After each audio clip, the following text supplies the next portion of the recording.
قصة صراع مرير من أجل التملك استنطق وباء الغرور والتسلط حتى ولو على خشبة المسرح، في وقت يصير فيه الولاء السياسي والطاعة مطية لتحصيل المصالح المادية بشتى الطرق. أنت لم تخطئ في الاختيار، أنت لم تخطئ في الاختيار. من لم نكن نحن في مستوى الشعب المطلوب.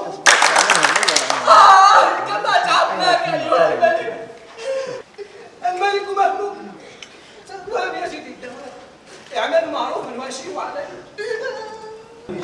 لأن المسرح وطن حر بامتياز، وفيه قد دافعنا عن قضايانا الوطنية تماما كما دافعت الجزائر عن قضاياها، تدافع فلسطين عن قضاياها، والأمة العربية بكاملها تدافع عن قضاياها من خلال المسرح. تحميك أنا جالس في بيتي.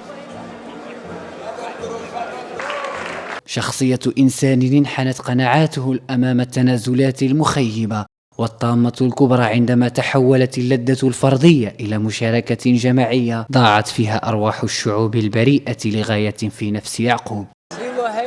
هيدا ميرسي. يعني مباشرة نفكروا على العرش، يعني دور السلطان كي يموت العرش اللي منه رايح يتحول، شكون اللي يديه، شكون اللي يضرب على جالو، شكون اللي راهم دايرين به باش ياكلوا له راسو باش يديو الباقي. حاول فيها المخرج مراوغة الجمهور بديكور كلاسيكي، العرض المسرحي الملك يلعب لمدينة سكيكدا ضمن المهرجان الوطني للمسرح المحترف الذي تتواصل فعاليته منذ أسبوع في بناية بورسعيد، شهد حضورا جماهيريا مميزا. المسرح أفادني كثيرا في تجربتي السينمائية كبطل لفيلم الشهيد زبانة.